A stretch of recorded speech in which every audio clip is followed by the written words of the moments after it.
Episode के start में हम मू चैन के फादर को उनके भाई के साथ बातें करते हुए देखते हैं, जहां वो दोनों भी अपनी ईस्ट एकेडमी के पावर के बारे में बातें कर रहे थे कि हम कैसे और ज्यादा पावरफुल बन के बाकी सारी एकेडमी से नंबर 1 पे आ सकते हैं। तभी वहां पर मू चैन भी आ जाता है, जिसे देखकर वो दोनों खुश हो जाते हैं। तब मू चैन अपने फादर को बताता है कि 10 दिन बाद होने वाले मार्शल आर्ट कंपटीशन में मैंने यांग का चैलेंज एक्सेप्ट कर लिया है और उस कंपटीशन में मेरी फाइट यांग से होगी। ये सुनकर उसके फादर और उनका भाई भी हैरान हो जाते हैं कि यांग तू वेस्ट एकेडमी से है, जो कि हमारा सबसे बड़ा दुश्मन है, तो इस वजह से मू चैन को कैसे भी करके इस फाइट को जीतना होगा, वरना अगर वो हार गया तो हमारे सेट की बदनामी भी हो सकती है। इसलिए मू चैन का फादर उससे कहता है तो यांग से फाइट करने के लिए तुम्हें पहले कुछ ट्रेनिंग लेनी होगी, ताकि तुम पहले पावरफुल बन जाओ और उसके बाद ही तुम उससे फाइट करो, तब आसानी से तुम जीत सकते हो। इसलिए मैं तुम्हें अपनी सारी ट्रेनिंग के स्टॉक्स के पास लेके जाता हूँ, उसमें से तुम्हें जो पसंद आएगा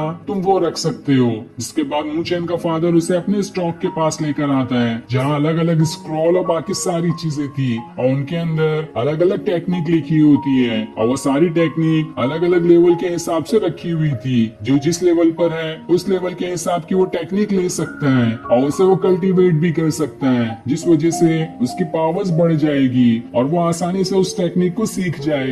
तब मू चैन एक स्क्रॉल को हाथ लगाता है और अपने फादर से कहता है ये कौन सी टेक्निक है, जिसपे उसके फादर कहते हैं तुम्हारी नजर तो बहुत तेज है, ये सबसे खतरनाक टेक्निक है जिसे ड्रैगन फ्लेम कहा जाता है और इस टेक्निक को हासिल करने में मैंने अपनी जान तक के लगा दी थी। बहुत ज्यादा देर तक कल्टीवेशन और कई लोगों से फाइट करने के बाद ही मुझे ये टेक्निक मिली थी।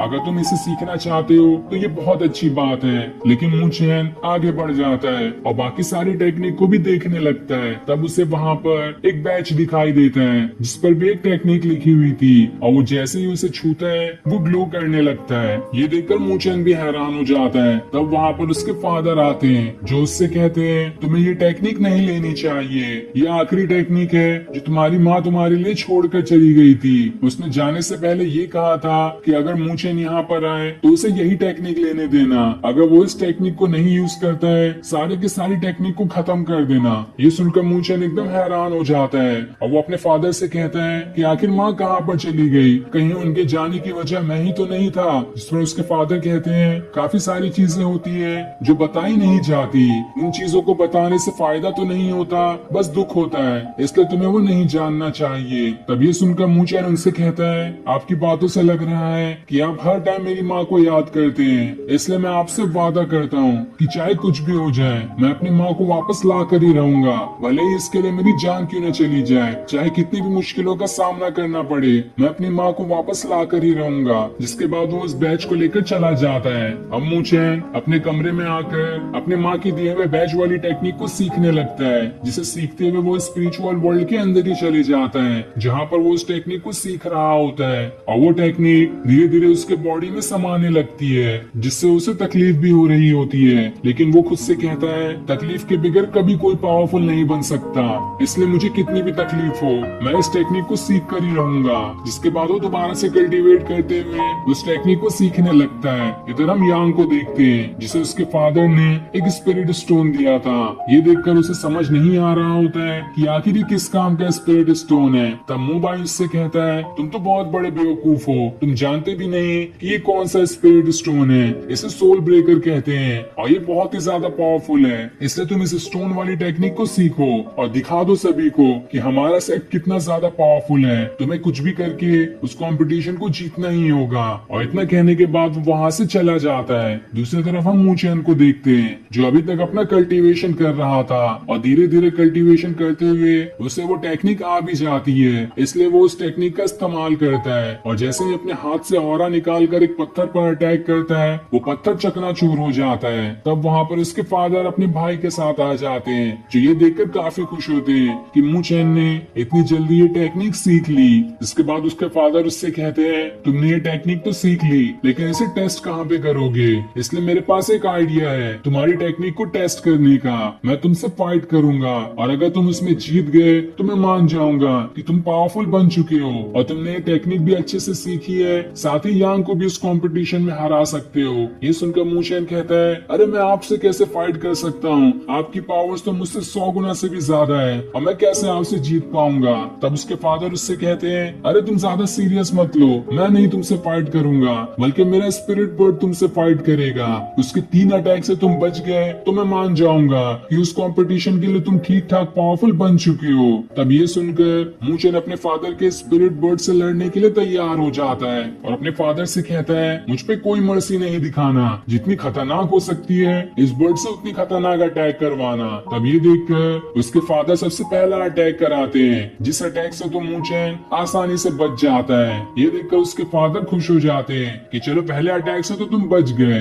जिसके बाद वो बर्ड दोबारा दूसरा अटैक मूचेन पे कर देता है, लेकिन मूचेन अभी सीखी हुई टेक्निक से ऑरा निकाल कर उसके इस अटैक को भी रोक लेता है। लेकिन अब वो बर्ड बहुत ज्यादा गुस्से में आ चुका था, जिस वजह से वो अपने मुंह से फायर निकालने लगता है और उस फायर से मूचेन के ऊपर अटैक कर देता है। लेकिन मूचेन अपने हाथों से उसे रोके हुए था। पर तब ये देखकर मूचेन का फादर अपने बर्ड की पावर्स को और बढ़ा देता है, जिस पर उसका भाई कहता है, आपने ये क्या किया, ये फायर तो अब बहुत ज्यादा पावरफुल बन चुकी है। जिस पर उसके फादर कहते हैं, लड़ाई के दौरान हमारे दुश्मन के किसी भी अटैक पे भरोसा नहीं किया जा सकता कि वो कितना पावरफुल या कितना कमजोर है, इसलिए मूचेन को इससे ही लड़ने दो। तो वहीं मूचेन अपनी पावर्स को और बढ़ा देता है और इतना खतरनाक अटैक उस बर्ड पे करता है कि वो बर्ड का फायर वहां से दूर जाकर गिरता है और वो बर्ड भी अपना ये अटैक हार चुका था। इसलिए मूचेन के फादर अपने बर्ड को दोबारा से अंदर डाल लेते हैं, क्योंकि इस राउंड में तो मूचेन जीत चुका है। इसके बाद मूचेन वहां पर बैठे हुए दोबारा से कल्टीवेशन करना शुरू कर देता है, जो चीज देखकर उसके फादर और उनके भाई दोनों काफी खुश होते हैं। अब हम कुछ दिनों बाद का सीन देखते हैं, जहाँ पर वो कंपटीशन शुरू होने वाला था और इसके लिए सारे लोग वहाँ पर आके जमा हो गए होते हैं। लेकिन सभी लोग मूचेन का इंतजार कर रहे थे, क्योंकि वो अभी तक यहाँ पर नहीं आया होता है। यांग सभी से कहता है, देखो डरपोक तो आया ही नहीं, अगर उसके अंदर हिम्मत होती तो वो यहाँ पर आ गया होता। वो तो पहले से मुझसे डर चुका था, इसलिए वो दुम दबाकर यहाँ से भाग निकला। तो वहीं क्वीन मूचेन के ना आने से काफी परेशान होती है कि कितना टाइम हो गया और अभी तक मूचेन यहाँ पर नहीं आया है। तो वहीं मू बाई भी अपनी गर्लफ्रेंड के साथ वहाँ पर आ जाता है। अब वहाँ पर ईस्ट और वेस्ट एकेडमी के मास्टर हेडमास्टर के साथ आते हैं, जहाँ हेडमास्टर सारे लोगों को रूल बताते हैं कि इस कंपटीशन में कैसी फाइट होगी। वो सभी को बताते हैं इस कंपटीशन में कोई भी चाहे अपने अपोनेंट को सिलेक्ट कर सकता है, उस पर कोई रिस्ट्रिक्शन नहीं होगा, लेकिन इस फाइट में सभी को एक ही मौका मिलेगा। कोई अगर एक बार हार गया तो दोबारा वो फाइट नहीं कर सकता। जिसके बाद हेडमास्टर इस कंपटीशन को शुरू करवा देते हैं और उस कंपटीशन में सबसे पहले यांग ही आता है, जो चैलेंज करते हुए मूचेन से कहता है, मेरा कॉम्पिटिटर तो मूचेन था, लेकिन वो अभी तक यहाँ पर आया ही नहीं, तो इसका मतलब मैं क्या समझूं कि मैं ये राउंड को जीतता हूँ बिना फाइट किए।